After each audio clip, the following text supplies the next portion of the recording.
Todos nós conhecemos os vinhos brancos, os tintos e os rosados, mas será curioso saber como é que eles se elaboram. Em primeiro lugar, de um cacho de uva branca só se faz vinho branco. Mas de um cacho de uva tinta pode-se fazer vinho tinto, vinho rosado ou vinho branco. E isto porque o interior da película é incolor, o interior do bago. A película tem toda a matéria corante. E se eu fizer o sumo desta uva e não lhe juntar a película, não tenho matéria corante, faço um vinho branco, como por exemplo alguns espumantes ou alguns champanhes. Reparem na diferença de uma uva para fazer um belíssimo vinho e uma uva que não presta para fazer vinho, uma uva de mesa. Pois bem, se eu tiver as minhas uvas brancas, vou espremê-las para dar o sumo. E faço o mesmo com as minhas uvas tintas. Só que, em relação às uvas brancas, eu deito apenas o sumo numa vasilha. Já quando se trata das uvas tintas, eu deito o sumo e as próprias películas, tudo junto, para que a fermentação tenha lugar em conjunto. E o que é a fermentação?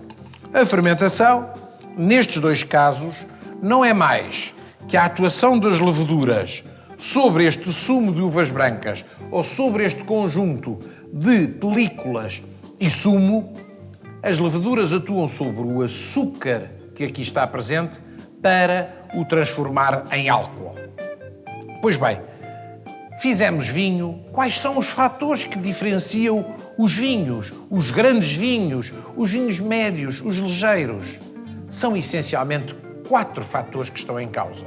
O primeiro, o solo, o terroir, que muda de 2 em 2 milímetros cúbicos e que pode ser, vejam, silicioso, calcário, argiloso.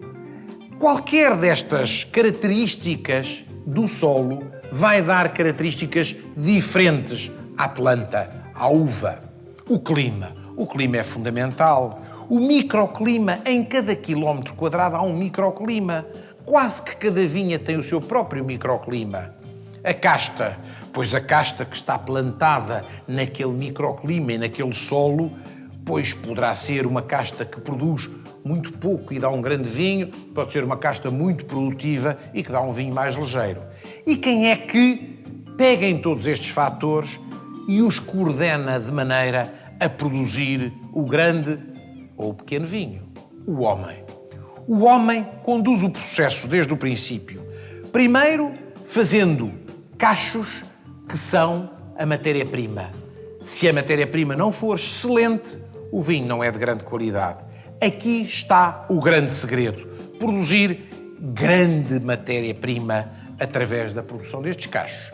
A seguir, o homem tem que decidir se vai estagiar os seus vinhos em barricas para lhe dar complexidade, para fazer destes vinhos uns grandes vinhos, ou se vai deixar, pura e simplesmente, o vinho nas suas cubas de inox e engarrafá-lo a seguir. O vinho dentro de uma barrica, neste estágio, pode estar aqui meses ou anos. E aí fará a diferença do grande vinho e da sua elaboração. Para chegar a esta elaboração do vinho, o homem teve necessidade desta cepa. E esta cepa é uma película fotográfica que registou a paisagem do local onde ela está plantada. O homem tem que saber revelar esta película. Reparem, no Douro, os vinhos são austeros, minerais, poderosos, como é a paisagem do Douro. E no Alentejo, os vinhos são calorosos, são amenos, são calmos, como é a paisagem alentejana. Pois bem, o vinho deve conter em si, como neste exemplar ou qualquer outro, a paisagem onde foi criado. Qualquer vinho deve ser a fotografia da sua própria paisagem.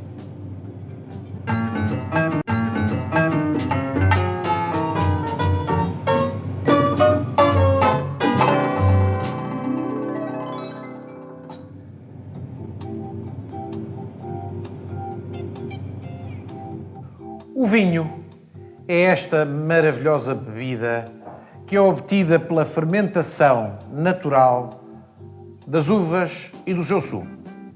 Naturalmente, que tem componentes. E quais são os componentes do vinho? Em primeiro lugar, uma grande percentagem de água. Simplesmente água. 85, 86, 87% de água. Depois tem 12, 13, 14% de álcool. A seguir, em muito pequenas percentagens, tem ácidos, tem compostos fenólicos, tem açúcares, taninos. Bom, vejamos quais são as componentes que nos interessam num vinho branco. Um vinho branco podemos dizer que tem duas dimensões. É isso que nós vamos apreciar num vinho branco. Uma dimensão ácida e uma dimensão adocicada. A dimensão adocicada é-nos dada pelos açúcares presentes, que são em muito pequena percentagem, mas pelo álcool, que tem um sabor doce. O ácido pelos ácidos presentes. Se estes dois componentes estiverem em equilíbrio, eu tenho um vinho que sabe bem. Se eles não estiverem em equilíbrio, bom, eu nesse caso, se tiver a componente doce mais exagerada, eu tenho um vinho mais ligeiro, um vinho adamado, às vezes até um vinho pastoso, menos agradável. Se por outro lado for a componente ácida, que for a componente mais exagerada, o vinho será um vinho vivo, nervoso, às vezes até ácido demais. É do conjunto destas duas componentes que o vinho será um grande ou um pequeno vinho. No caso do vinho tinto, temos mais uma componente importantíssima. Como veem, temos a mesma componente ácida, a mesma dimensão adocicada do álcool e dos açúcares presentes, mas temos também uma componente de tanino. Este tanino representa a ossatura, o esqueleto do vinho. E sem ele, o vinho seria um vinho amorfo, esquelético, magro, sem interesse. Por isso, esta componente é importante, mas naturalmente não pode ser exagerada, porque senão o vinho é duro, é rascante, é adstringente. Se nós tivermos as três componentes em equilíbrio, esta harmonia que se vê aqui tem até tendência, com o envelhecimento do vinho, a, digamos, arredondar este triângulo até que daqui a uns anos se torna num círculo. Outra questão importante é a concentração. Hoje há produtores que têm vinhas velhas com 70, 80, 90 anos que produzem em cada hectare 700 litros de vinho, 1000, 2000 litros. Por outro lado, há produtores que têm vinhas mais novas, mas que fazem podas severas, que cortam cachos antes da maturação e que os deitam para o chão para que os seus vinhos possam ser mais concentrados. A concentração é um grande valor no vinho. Fala-se muito de qualidade-preço. Eu prefiro falar de prazer-preço. E porquê? Porque eu estou disposto a pagar por o vinho o preço que me dá prazer. E, naturalmente, o vinho que me surpreende e que me emociona. À nossa!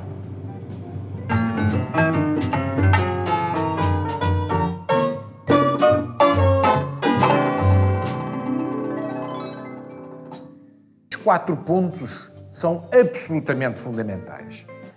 A prova da vista, temos 2 situações distintas. Uma delas é ver se o vinho está límpido ou está turvo.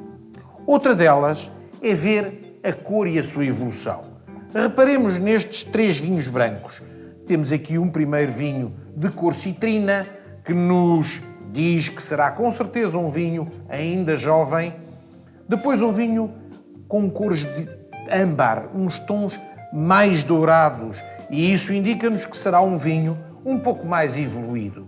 O último é um vinho bem dourado, que nos diz que passou já muito tempo na garrafa.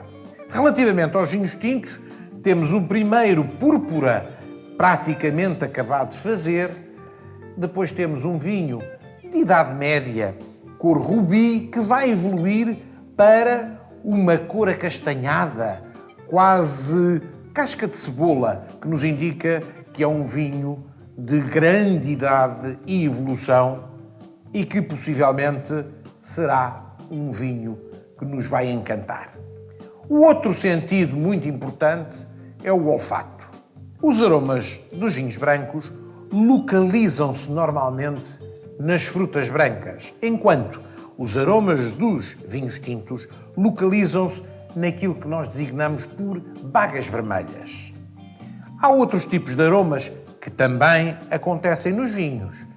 Aromas florais, aromas vegetais, aromas, por exemplo, de chocolate, de baunilha, de canela. Bom, os aromas podem se dividir em primários, secundários e terciários. E isto quer dizer o seguinte: os aromas primários são os aromas do vinho que têm a ver com a casta, que têm a ver diretamente com a uva que os deu à vida. Os aromas secundários já são os aromas pós-fermentativos. Após a fermentação, desenvolvem-se novos aromas nos vinhos. E depois, com o envelhecimento, vão-se desenvolver os aromas terciários. Por exemplo, nos vinhos brancos, a partir dos aromas de frutas brancas, aparecem aromas de frutas tropicais, aparecem aromas de frutos secos ou aparecem aromas de alperce, de tâmaras, de figos. Como no caso dos vinhos tintos, aparecem aromas a seguir de ameixas secas e tudo isto acontece numa compota de frutas que é a evolução natural destes aromas. Quando envelhecem, estes vinhos têm aromas a caça, a cedro, a tabaco, a couro. Este tipo de aromas é que dá complexidade ao vinho tinto. Em relação aos aromas, devemos distinguir entre aroma e buquê. Aroma é a fragrância da própria uva. São os primeiros aromas que nós sentimos ainda quando o vinho é jovem. Buquê já são os perfumes complexos que foram originados através do tempo e do envelhecimento do vinho. Sobre os outros dois passos da prova, ou seja, o gosto e a harmonia, falaremos no próximo programa.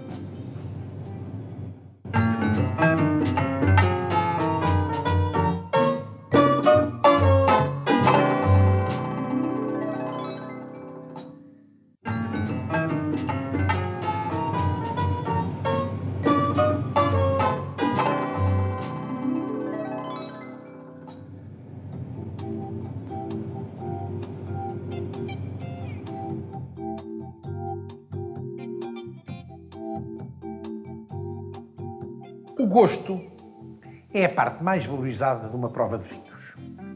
As nossas papilas gustativas detectam o doce, o salgado, o ácido e o amargo. E de que forma? Desta forma, as papilas da ponta da língua detectam o doce. Mais ao lado e mais atrás, o salgado. Mais atrás ainda, mas lateralmente, o ácido. E, por fim, no fundo da língua e ao meio, detectam o amargo. Mas a nossa boca detecta mais que isto, porque a nossa cavidade bucal está ligada à nossa cavidade nasal. Quando o vinho entra dentro da boca, entra em contacto com a cavidade nasal em termos de aromas.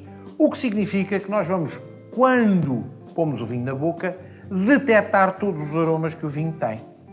E, portanto, temos aqui um conjunto de prova que nos dá uma valorização global do vinho. Mas a nossa cavidade bucal ainda determina outras coisas. Pelo tato, determina a adstringência do vinho, se ele arrepanha a boca, mas também se ele é sedoso. Se o vinho tem este aspecto de uma seda que escorrega, suave, ou de um veludo, se o vinho é aveludado, se tem este tipo de contacto com a boca. Mas também se é rugoso, se tem este aspecto de rugosidade, como um tecido deste género.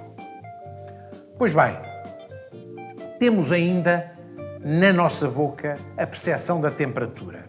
E para além disso, temos uma outra importante percepção, que é a persistência.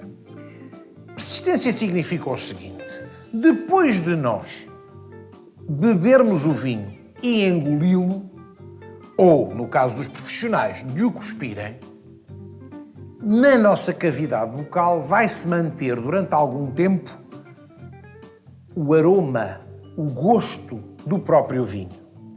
Essa permanência é uma grande medida da qualidade do vinho. E por isso, quanto mais dura esse tempo, melhor, em princípio, é o vinho. O outro passo que é importante analisar é a harmonia. E o que é a harmonia de um vinho? A harmonia é todas as partes de que falamos, ou seja, a vista, o olfato e a boca estarem em equilíbrio. É desta forma que um vinho é harmonioso. E para isto eu gosto de pensar num vinho como um pássaro. Reparem na comparação. A parte do olfato eu comparo à cabeça do pássaro. Pode ser pequenina, pode ser grande e vistosa. O corpo do pássaro é, para mim, o gosto do vinho. Será magro?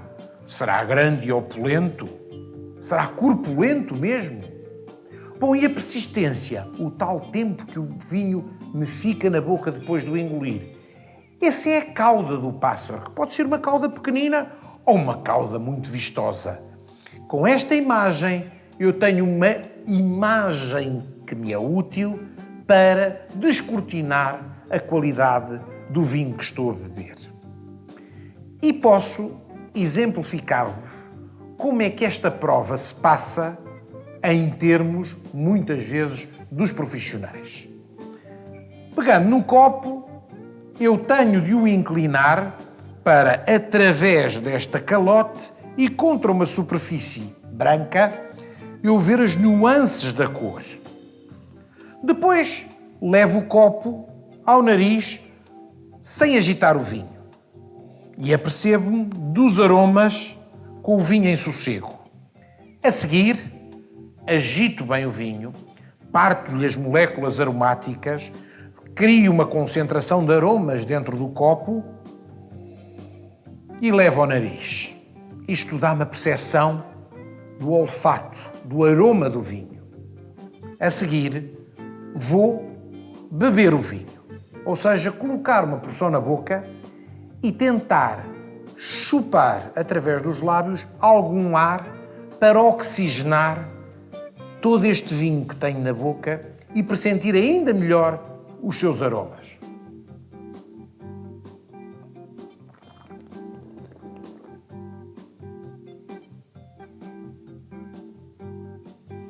Engoli o vinho e agora estou a notar a persistência, o tempo que ele me vai ficar em permanência aqui na boca e estou a relacionar a harmonia. Todas as componentes do vinho estão ou não estão de uma forma equilibrada e harmónica para eu lhe desfrutar o maior prazer. Devo-vos dizer, belo vinho, à vossa.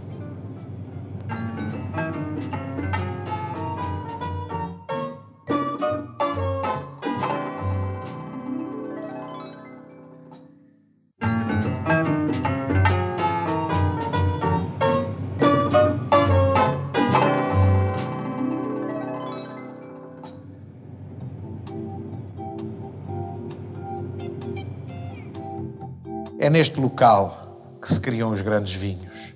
É um local de paz e sossego, quase religiosa. E dentro destas barricas estagiam vinhos que depois, de engarrafados, vão durar anos e anos para mais tarde nos darem grande prazer quando forem bebidos. Nem todos os vinhos estagiam dentro destas barricas. por exemplo, os vinhos brancos. Temos três tipos. O primeiro tipo é os vinhos jovens e perfumados. O segundo tipo são dos brancos secos. O terceiro tipo são os brancos secos, mas com madeira. Os primeiros, os brancos jovens e perfumados, conservam todo o seu aroma com alta intensidade e são vinhos que se bebem normalmente no ano em que são produzidos. Já os brancos secos são vinhos mais estruturados, são vinhos bem equilibrados e é possível prolongar por alguns anos o prazer da sua bebida. Os brancos secos com madeira, esses são fermentados e estagiados nestas barricas e aí criam aromas mais profundos, que são mais encorpados, são vinhos mais suculentos, são vinhos que são feitos para guardar em garrafa. As nossas castas de brancos são um grande orgulho para nós.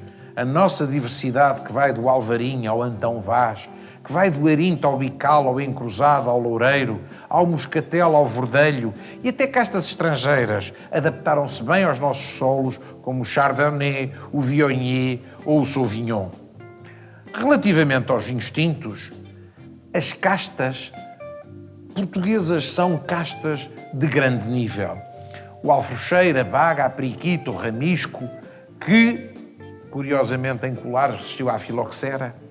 A tinta Rorizo, que no Alentejo se chama aragonês e que em Espanha é o grande tempranilho.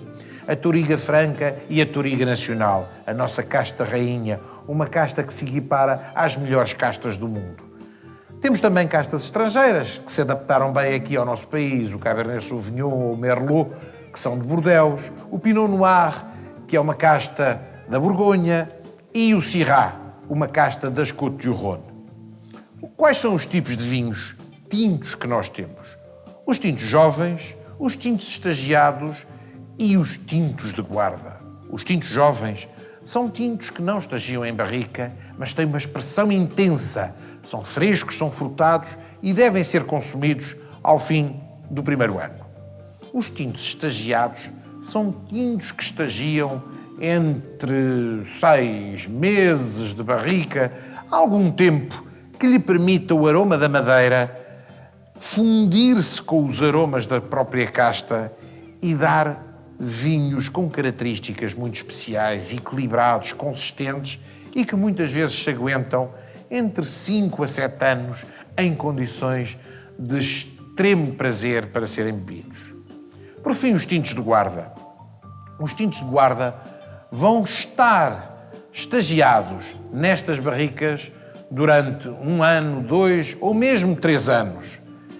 E essas condições permitem-lhe desfrutar de uma capacidade de envelhecimento extraordinária. Normalmente esses vinhos são produzidos em pequenas quantidades, são feitos com enormes cuidados e têm que ser provados regularmente enquanto estão no estágio. Por exemplo, este vinho tem 24 meses de estágio. Vamos prová-lo e fazemos-lo várias vezes por mês durante toda a sua evolução para ver como é que tem sido a sua evolução nestes últimos tempos. Ao aroma, parece-nos muito bem.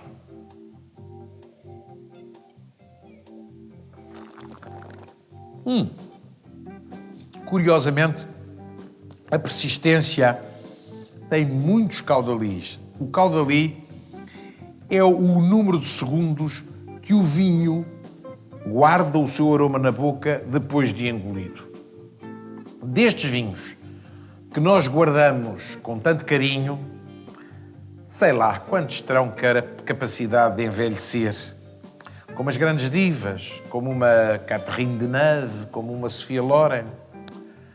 Se nós tivéssemos essa certeza, mas por aqueles que o conseguirem, brindemos ao grande vinho.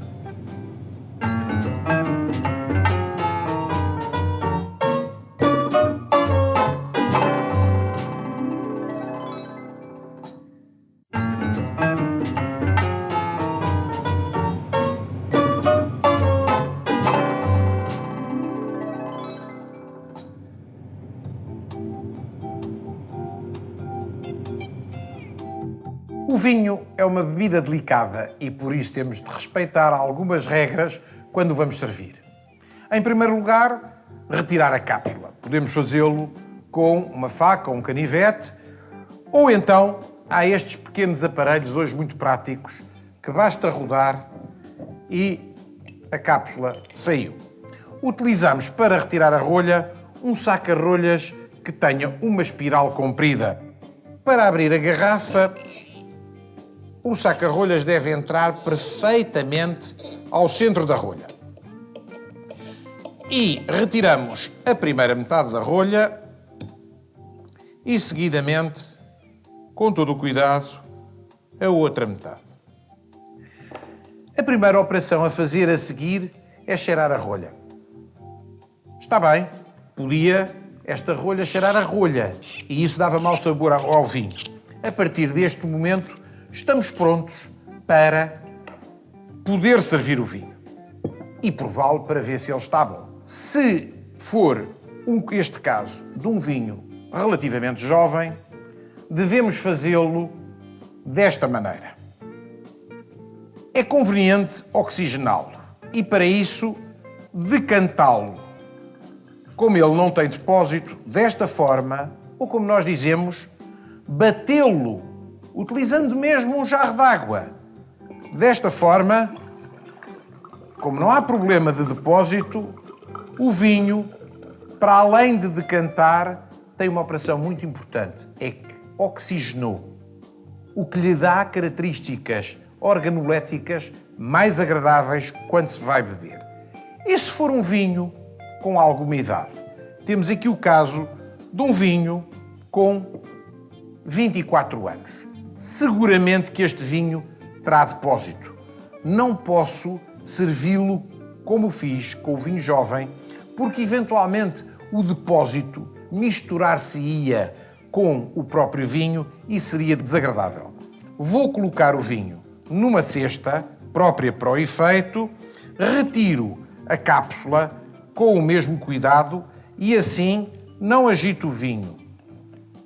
Posso, a seguir, fazer a mesma operação, tendo todo o cuidado para que a garrafa não seja agitada. Nestas circunstâncias, e tal como aconteceu anteriormente, tenho os dois passos para retirar a rolha. Verifiquei, vejam que a rolha está toda embebida em vinho, porque o vinho é um vinho antigo, e agora convém que eu decante este meu vinho com todo o cuidado para que o depósito não vá misturar-se ao próprio vinho. Não tinha muita importância, o depósito faz parte do vinho, mas é desagradável ao tato. Como é que eu faço? Decanto mais ou menos até ficar com 1 centímetro ou 1,5 centímetros dentro da garrafa. Isso normalmente é suficiente para aí se conter todo o depósito do vinho. Assim, reparem, este é o suficiente para estar aqui todo o depósito e o vinho estar perfeitamente límpido.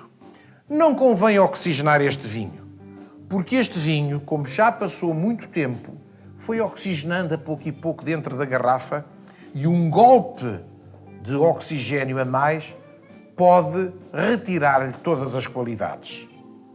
Por vezes acontece que quando vamos a abrir um vinho, a rolha mete-se para dentro. Foi o caso deste vinho, mas felizmente hoje temos estes saca-rolhas de lâminas que são muito úteis nestes casos. Quando isto acontece, vamos tentar rodar o saca-rolhas depois de o ter introduzido e conseguimos sacar uma rolha que, como veem, era uma rolha muito pequenina e estava em mau estado. Por isso, ela entrou mais dentro do gargalo quando o saca-rolhas a tentou tirar. Às vezes estas rolhas caem mesmo dentro da garrafa e, nesse caso, existe este aparelho muito útil, que é uma espécie de um pescador, que eu introduzo dentro da garrafa e, na maior parte dos casos, consigo sacar a rolha. Como vê, abrir uma garrafa envolve muitos pormenores. Por isso convido, no próximo programa, a descobrir outros segredos desta arte de servir o vinho.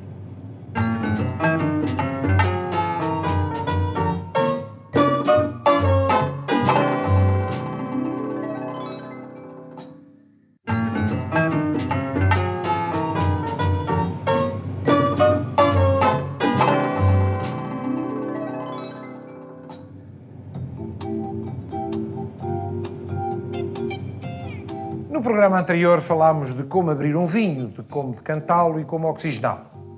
Vamos agora abordar um tema muito importante e ponto esse que suscita muita confusão: a temperatura a que se devem servir os vinhos. Aqui em Portugal, nós normalmente servimos os brancos gelados demais e os tintos demasiado quentes. Um branco, se for servido gelado, perde todo o seu aroma, deixa de ter graça. Um branco deve ser servido, se for jovem, a um limite de 8 ou 10 graus, mas nunca abaixo desse valor. Se for um branco que esteja estagiado ou que tenha estagiado em madeira, ou que tenha já algum corpo, um vinho de guarda, pode ir dos 12 aos 14 graus. É a estas temperaturas que o vinho branco exprime todo o seu potencial aromático. Quanto aos tintos, qualquer vinho acima de 20 graus centígrados perde todo e qualquer sabor. O vinho tinto jovem deve ser servido entre 14 e 15 graus. Um vinho tinto estagiado, passagem com madeira, já deve ser servido entre os 16 e os 18 graus. Se for rosé, deve ser servido à volta dos 9, 10 graus. Isto é um vinho tinto jovem e este é um vinho com alguma idade. Vamos ver a que temperaturas é que estão estes vinhos. Este vinho, que tem cerca de 20 anos, está a 17 graus. É perfeito. Este vinho, que tem 2 anos, está servido a 22 graus. É demasiado. E este vinho branco, que também é um vinho jovem, fresco, muito agradável, está a 10 graus. Está perfeito. Bom, resta-me resolver o problema deste tinto. E só há uma maneira de o fazer.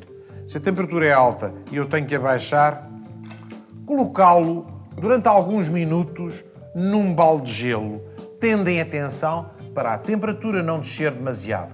Quando chegar aos 14 graus, sirvo, até porque logo que eu sirvo um vinho no copo, a temperatura aumenta sempre um bocadinho.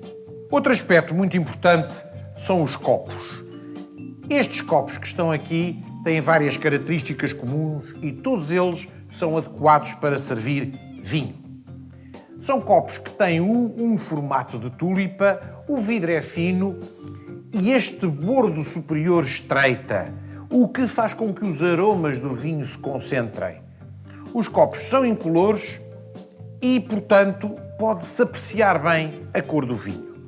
Este copo ISO é um copo barato que tem todas as características para apreciar os vinhos e ainda por cima serve para todo e qualquer vinho, branco, tinto ou rosé. Há copos que não se vê a cor, que são abertos em cima, que são enormes, levam quantidades gigantescas de vinho. Este tipo de copos não os use para beber um bom vinho, não desfrutará dele. Já agora uma curiosidade. Use o barómetro para servir alguns dos seus vinhos. Quando a pressão está baixa, os taninos dos vinhos tintos são mais evidentes. Nessa altura, sirva os vinhos que tem na garrafeira mais idosos e fatigados. Por outro lado, se a pressão estiver alta, os taninos são mais suavizados e, nessa altura, deve servir os seus vinhos mais pujantes e encorpados. E já agora, para terminar, desfrute o seu vinho com prazer e com moderação.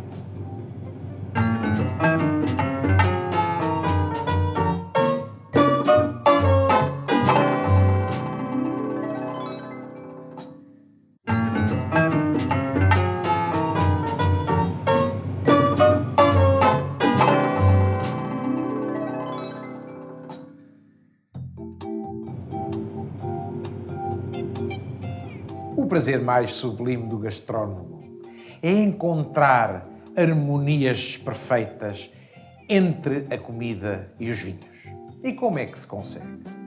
Bom, tendo em conta os perfumes e os sabores, as densidades de ambos os vinhos e os produtos que constituem a refeição, tendo em conta as estruturas, a potência, a força. Temos aqui um frango do campo. E com este mesmo frango é possível prepará-lo de diversas formas. Vamos fazê-lo de 4 formas diferentes. E essas formas vão-lhe dar sabores, densidades, estruturas, potências, de tal maneira distintas que vão exigir que escolhamos para cada uma das preparações vinhos totalmente diferentes. Primeiro começamos com uma salada de frango. Uma pequena salada onde utilizamos 2 tipos de alface, uma alface mais amarga, uma mais doce, alguns pedúnculos de soja e endívias que cortamos em juliana e que dá este tom amargo ao prato. E para que não fique apenas com esse tom amargo, colocamos pedaços de maçã e de pera à sua volta. Esmagamos algumas nozes depois de as termos levado ao forno, porque assim aumentamos muito o aroma destas mesmas nozes. Podemos fazê-lo com avelãs ou com qualquer outro tipo de frutos secos. E resta-nos deitar um pouco de azeite e, para acidular, sumo de limão. Umas gotas de sumo de limão. E para terminar, colocamos alguns espargos que grelhamos antecipadamente. Com esta salada temos a frescura, a alegria, a juventude, a acidez que está presente.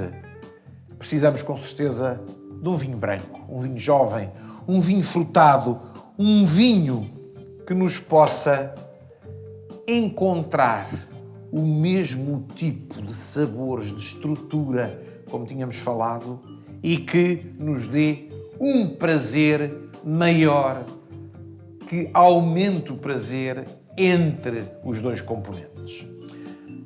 Vamos fazer um frango também, o mesmo peito grelhado, que está sobre uma cama de espinafres.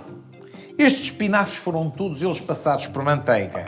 E temos agora aqui, feito com o caldo do frango, um molho de cogumelos. E nesta altura, o que é que nós temos neste prato? Temos de facto o mesmo frango, mas todo o gosto é um gosto untuoso, é um gosto da manteiga. Vamos terminar com um pão tostado e estamos num registro completamente diferente. É um registro mais opulento.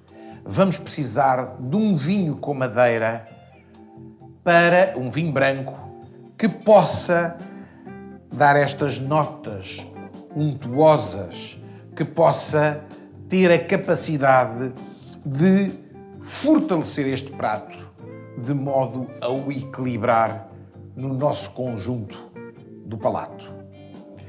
A seguir, preparamos uma perna de frango. Já temos sabores diferentes. Enrolamos a perna em bacon, levámos-la ao forno com batatas e bacon em conjunto. Temos aqui, nitidamente, sabores mais fortes. Mas também temos algo de convivial. Temos algo que merece a simpatia de um vinho simples, fácil, que deixe exprimir o gosto ao próprio frango. O interlocutor ideal será com certeza um tinto. Um tinto, este de 2003, um tinto ainda jovem, mas que será com certeza um complemento que fará ressoar em uníssono o prato e o vinho. Para terminar, enrolamos o peito de frango com morcela e em couve lombarda, acompanhado com um feijão que foi cozido no caldo espessado com as asas do próprio frango. Temos um prato de potência. Precisamos aqui que os taninos do vinho relevem a opulência deste conjunto. Precisamos de um buquê amadeirado relativamente ao vinho para que este prato sumptuoso e opulento, de gosto esfumado, com as especiarias da morcela, mais os gostos tostados, possa encontrar no vinho um companheiro perfeitamente ideal. Escolhemos por isso um vinho tinto, com 10 anos, um vinho de 1995 e que com certeza poderá fazer as delícias do acompanhamento quando os taninos adoçarem a ligação com a morcela e o vinho se tornar cúmplice da morcela e subtil no peito do frango. Como viram, a ligação de um vinho à comida depende muito mais da preparação da própria comida do que o produto em si. E no próximo programa abordaremos outros aspectos deste tema tão apaixonante, que é encontrar o acordo perfeito entre o vinho e a comida.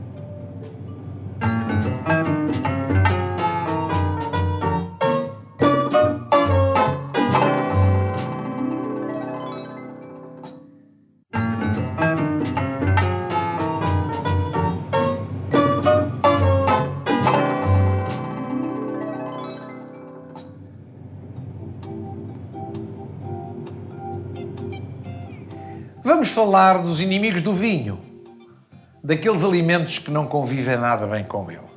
No caso dos brancos, os brancos não têm a ossatura dos tintos e, portanto, não aguentam aqueles pratos demasiado complexos ou robustos. Já os tintos dão-se mal de vez com vários alimentos.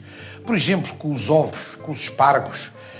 Com as sardinhas de conserva é terrível, parece que o vinho sabe à própria lata das sardinhas. As azeitonas, os ácidos, os vinagres, os limões, os vinagretes, tudo isso não se dá nada bem com o vinho tinto.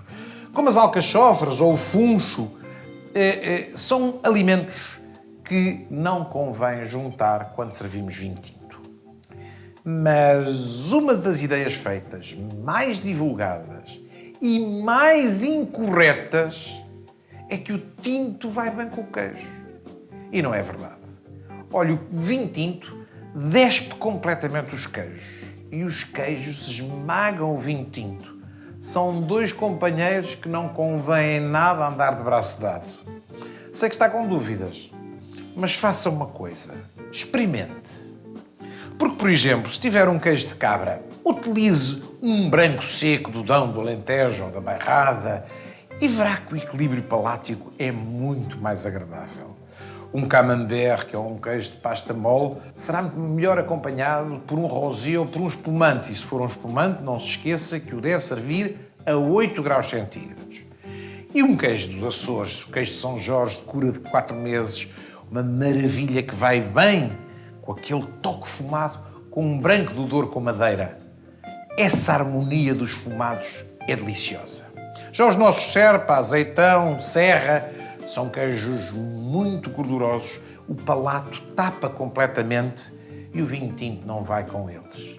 Prefira um branco robusto e untuoso, ou então um vintage, um grande vinho que acompanha na maravilha este tipo de queijo. Aliás, como os ingleses fazem com o Stilton, este queijo que em Inglaterra é sempre acompanhado por um vintage.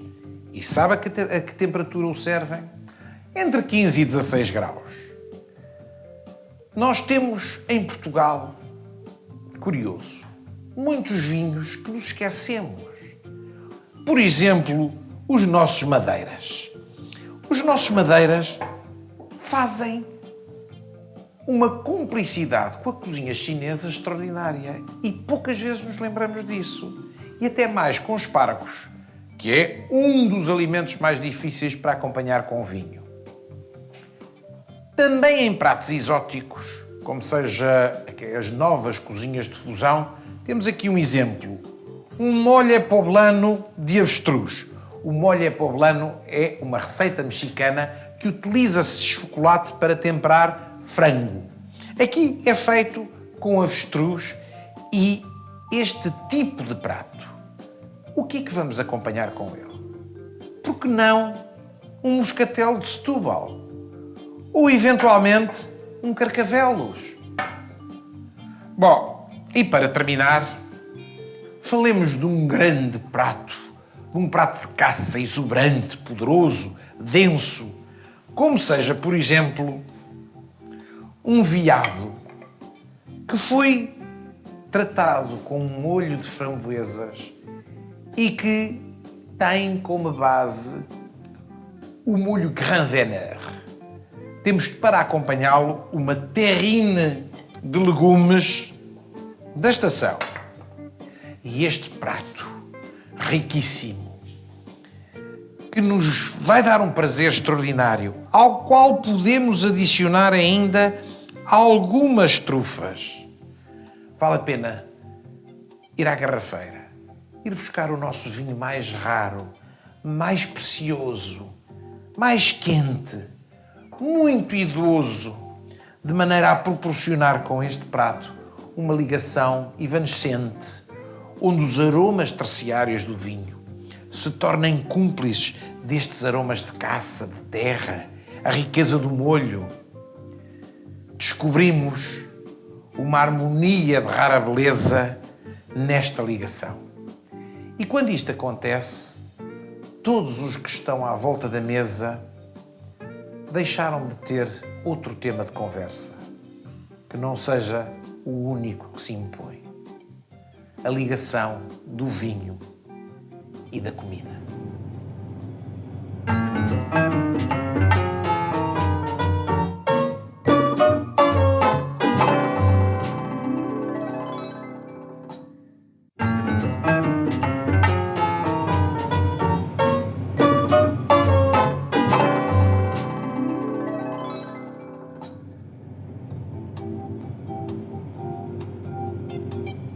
O tema das ligações perfeitas entre o vinho e a comida é naturalmente muito subjetivo, mesmo polémico. Não existem verdades absolutas, é evidente, até porque, em última análise, o vinho ideal para beber com aquele prato determinado é aquele que nos sabe melhor. Para ajudar neste tema complexo, eu gosto de recorrer a uma imagem que considero expressiva. Considero que o vinho e o prato são os atores de uma peça da qual eu sou o espectador. A ação, a cena, desenrola-se no meu palato. E o que é que estes atores têm para me dizer? Estarão eles bem encenados? Qual o valor emocional que me transmitem? Estes atores, é evidente, é o vinho e são os elementos do prato, que podem ser a carne ou o peixe, que podem ser os vários acompanhamentos, que podem ser os temperos, os molhos. Como é que todo este conjunto foi encenado? E que tipo de cozedura? Foi assado, foi cozido, foi grelhado?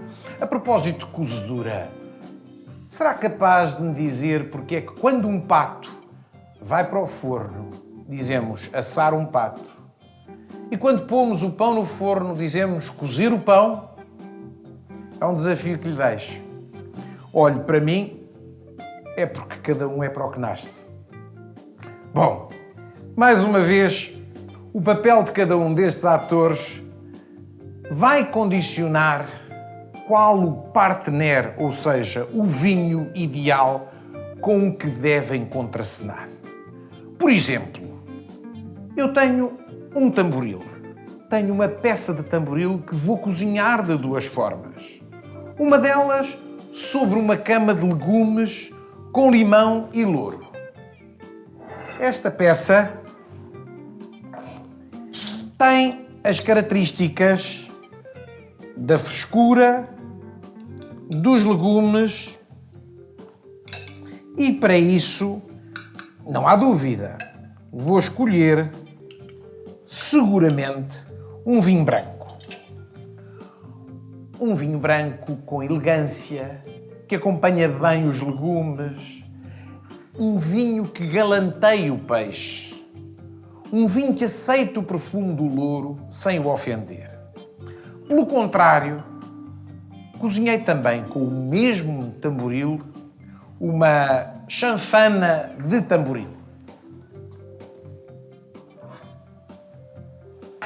É um prato muito mais denso, onde eu tenho o meu peixe que cozeu durante muito tempo com cebolas, echalotes, alho francês e vinho tinto. Neste conjunto carnudo, impõe-se para o acompanhar um vinho tinto. Vejamos como está a cozedura. Magnífico. É aqui que se joga toda esta sensibilidade para a ligação do vinho com a comida. Outra parte importante é a sobremesa. A sobremesa, como estes nossos doces regionais, exige sempre um vinho que seja mais doce que a própria sobremesa. Ou seja, se isso não acontecer, o vinho desaparece. O vinho não se dá por ele. Ora bem, se eu tenho obrigatoriamente que ter um vinho ainda mais doce que o próprio doce, meu Deus, é o pleonasmo do açúcar. Olhe, e o meu conselho, mesmo parecendo um sacrilégio, é que acompanhe o doce com água. Como já disse, não existe verdades absolutas, mas eu tenho uma convicção. É que devemos procurar a subtileza, porque se não o fizermos, corremos o grande risco de cair na banalidade.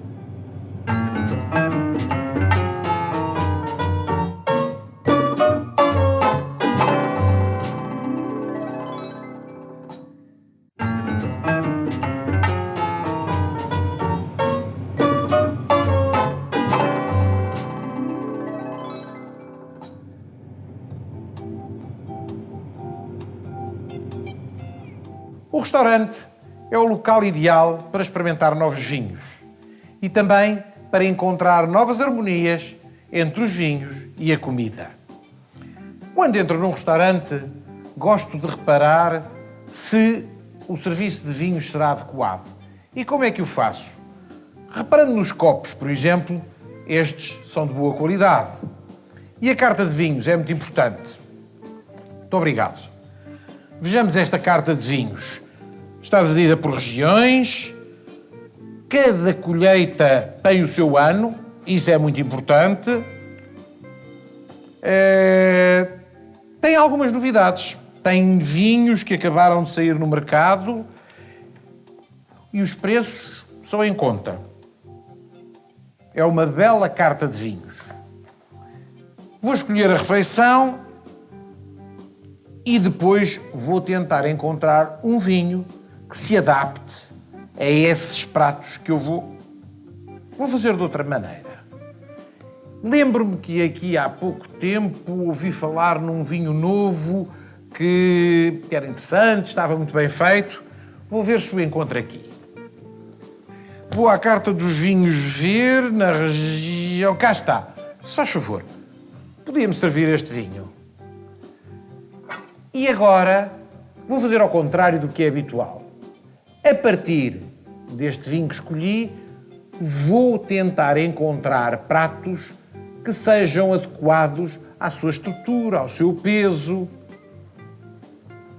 Quando eu provar o vinho, não é com o objetivo de ver se gosto ou se não gosto dele.